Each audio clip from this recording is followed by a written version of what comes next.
भाई ये मिलके लड़ने वाला संकट है। जैसे कोरोना आया था और कोरोना के बाद भी भारत की अर्थव्यवस्था खड़ी हुई, इसलिए ये ना कहिए कि हम एकदम खत्म हो जाएंगे। हां, संकट है, मिलके लड़ना होगा। अभी सरकार ने जो है वो एक्साइज ड्यूटी घटाई है। हालांकि मुझसे आप पूछिए तो मैं तो कहता कि तेल कंपनियों को फायदा मत दीजिए, उनको राहत मत दीजिए। अभी पिछले 4-5 साल से तेल कंपनियां मुनाफा कमा रही थी, महीने भर नहीं संभाल सकती थी, 6 महीना वो दुख दर्द नहीं सह सकती थी। आम आदमी को तकलीफ नहीं हो रही है, आम आदमी को भी तो नुकसान हो रहा है।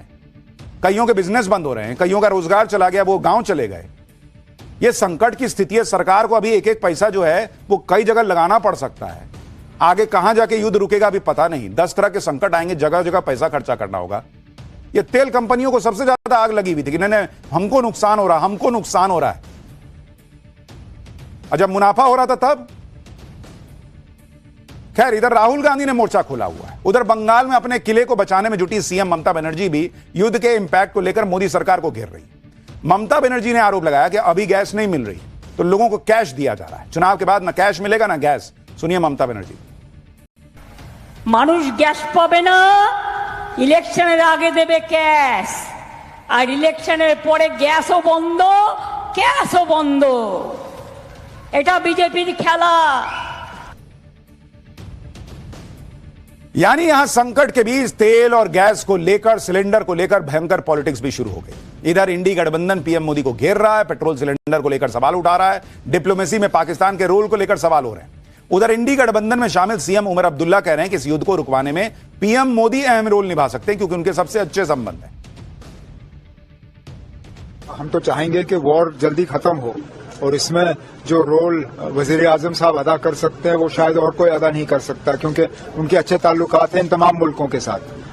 अब अगर ट्रंप साहब इतनी बेवकूफ़ी करें ये जानते हुए भी कि ईरान पे सालों साल किसी ने राज नहीं किया है, इतना आसान नहीं होगा। ममता बनर्जी, राहुल गांधी ने पीएम मोदी के खिलाफ मोर्चा खोला तो पीएम मोदी ने भी पलटवार किया। रविवार को पीएम मोदी ने केरल में चुनाव प्रचार के दौरान कांग्रेस को बहुत कुछ सुनाया। पीएम मोदी ने कहा कि युद्ध के बीच कांग्रेस खतरनाक बयानबाजी कर रही है। एक बार उनको सुनिए, फिर ग्राउंड पर हालात क्या हैं आपको बताता हूं। वही संवेदनशील मामले में कांग्रेस जिस तरह की बयानबाजी कर रही है वो भी आपको याद रखना है। कांग्रेस जिस तरह के बयान दे रही है वो खतरनाक है। कांग्रेस चाहती है कि खाड़ी देशों में रहने वाले करीब 1 करोड़ भारतीयों की जिंदगी खतरे में पड़ जाए और फिर कांग्रेस इसका सियासी फायदा उठा सके। देखिए, भारत इस युद्ध में किसी का पक्ष नहीं ले सकता क्योंकि एक तरफ ईरान है, दूसरी तरफ खाड़ी देश है जहां लाखों भारतीय रहते हैं। भारत के सामने चैलेंज यह है कि ईरान के समंदर के रास्ते भारत का ज्यादातर तेल गैस आता है। अब सप्लाई रुकी हुई, जहाज फंसे हुए हैं। सबसे ज्यादा लोगों की चिंता एलपीजी सिलेंडर को लेकर ही है। गैस एजेंसियों पर सिलेंडर की लंबी लंबी लाइनें देश देख चुका है, लेकिन एलपीजी सिलेंडर को लेकर सरकार ने आज फिर भरोसा दिया कि एलपीजी की कोई कमी नहीं। पेट्रोलियम मंत्रालय ने बताया कि 2 दिनों में 1 करोड़ 4 लाख सिलेंडर की बुकिंग हुई। 2 दिनों में 92 लाख सिलेंडर लोगों को दिए गए। कमर्शियल एलपीजी की डिलीवरी भी 70% बढ़ाई गई है। ढाबों, रेस्टोरेंट, प्रवासी श्रमिकों को सिलेंडर देने में प्राथमिकता दी जा रही है। गैस की कमी से घरों में खाना बनाने का संकट खड़ा ना हो, इसके लिए सरकार ने एक 60 दिनों का इमरजेंसी प्लान भी बनाया है। केंद्र सरकार ने राज्यों में पीडीएस यानी पब्लिक डिस्ट्रीब्यूशन सिस्टम के तहत एसकेओ यानी सुपीरियर केरोसिन ऑयल बांटने की इजाजत देते हुए एक अधिसूचना जारी की, जिसके मुताबिक अब राशन की दुकानों के साथ साथ पेट्रोल पंप पर भी केरोसिन मिल सकेगा। राज्य सरकारों को अपने हर जिले में 2 पेट्रोल पंप को चुनना होगा जहां पर केरोसिन बांटा जाएगा। इन पेट्रोल पंपों पर 5000 लीटर से ज्यादा केरोसिन नहीं रखा जा सकेगा। जो लोग केरोसिन खरीदेंगे उनके लिए शर्त यह है कि वो इसका इस्तेमाल सिर्फ खाना बनाने और रोशनी के लिए इस्तेमाल करेंगे। सरकार ने उन 21 जो ढाबे हैं वो अब केरोसिन से संचालित स्टोव की ओर वो अब बढ़ने लगे हैं। जहां राजधानी दिल्ली में पहले जो है केरोसिन बैन था, लेकिन केंद्र सरकार ने एक गैजेट जारी करते हुए बताया है कि 60 दिनों तक जो है वह केरोसिन पेट्रोल पंप पे बेचा जा सकता है जहां लोग उसे खरीद सकते हैं। तो देखिए, आपको तस्वीर दिखा रहा हूँ, ये कनॉट प्लेस के नजदीक शंकर मार्केट है जहां पे ये देखिए कि जो स्टोव देख रही है केरोसिन का स्टोव और केरोसिन के जरिए इस पे खाना पकाया जा रहा है। ये बताइए कि केरोसिन पे क्यों शिफ्ट होना पड़ा आपको? गैस की वजह से। पहले हमारा सारा काम गैस पे होता था, देखिए गैस रखी हुई है, अब वो किनारे हो गया, मजबूरन स्टोव जलाना पड़ रहा है। अभी 1 हफ्ता हमारी दुकान बंद रही थी गैस की वजह से, उसके बाद मजबूरन इसको लाना पड़ा, फिर इससे काम लेना। खरीफ सीजन के लिए पर्याप्त मात्रा में खाद का स्टॉक है। खरीफ सीजन के लिए 390 लाख टन खाद की जरूरत होगी। युद्ध की वजह से खाद की कीमत बढ़ गई है, लेकिन खाद को सरकारी दाम पर बेचा जा रहा है। 45 किलो यूरिया 266 रुपए की कीमत से बेचा जा रहा है। 50 किलो डीएपी भी 1350 रुपए में बेचा जा रहा है। खाद के प्रोडक्शन, इंपोर्ट और मूवमेंट के लिए कंट्रोल रूम बनाया गया है। खाद लाने के लिए रूस, Morocco, Australia, Indonesia, Malaysia, Jordan, Canada समेत कई देशों से बातचीत चल रही है। यानी इस सीजन के लिए खाद पर्याप्त मात्रा में मौजूद है। अब अगले सीजन के लिए तमाम प्रयास किए जा रहे हैं और उस वक्त तक पता नहीं युद्ध रुक जाए तो फिर कोई संकट ही नहीं होगा। पूरे देश में गैस संकट के बीच एक बड़ी खुशखबरी सरकारी तेल कंपनी ओएनजीसी ने दी। ओएनजीसी के दमन अपसाइड प्रोजेक्ट से गैस का प्रोडक्शन शुरू हो गया। मुंबई से लगभग 180 किलोमीटर उत्तर पश्चिम में स्थित इस प्रोजेक्ट को ओएनजीसी ने किसी मिशन मोड की तरह पूरा किया। करीब 8,300 करोड़ की लागत वाले इस प्रोजेक्ट को टेंडर मिलने के महज 2 साल के भीतर ऑपरेशनल कर दिया गया है। कल यानी 29 मार्च को इस प्लांट से गैस निकालने का काम शुरू हुआ और इस गैस को सीधे गुजरात के हजीरा प्लांट भेजा जा रहा है।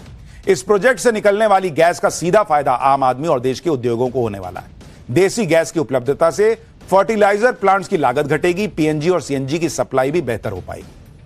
एक तरफ सिलेंडर, खाद, पेट्रोलों में 2% से ज्यादा की गिरावट दर्ज की गई। शेयर मार्केट में निवेशकों को 10 लाख करोड़ से ज्यादा का नुकसान हुआ है। युद्ध के 31 में से 20 दिन मार्केट खुला और उस दौरान 45 लाख करोड़ रुपए का नुकसान हुआ, स्वाहा हो गया। यानी हर दिन 2 लाख करोड़ रुपए से ज्यादा का नुकसान हो रहा है। 28 फरवरी से अब तक मार्केट कैपिटलाइजेशन 456 लाख करोड़ रुपए से घटकर 411 लाख करोड़ रुपए पर आ चुका है। 4 साल में पहली बार ग्लोबल मार्केट कैपिटलाइजेशन में भारत की हिस्सेदारी 3% से कम हो गई।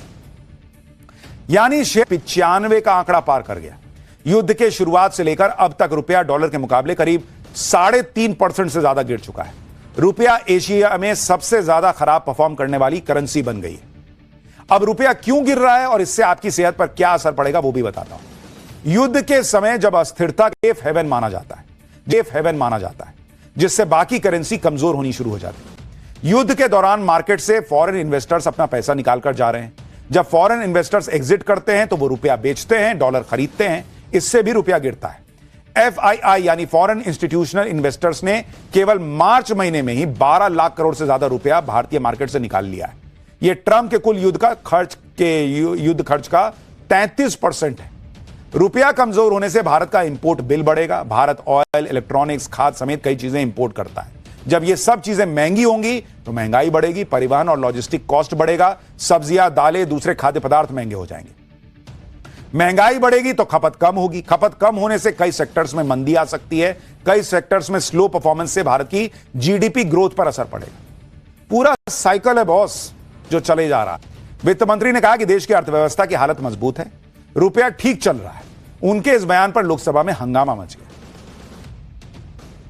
भारत की इकोनॉमी एकदम स्ट्रांग है।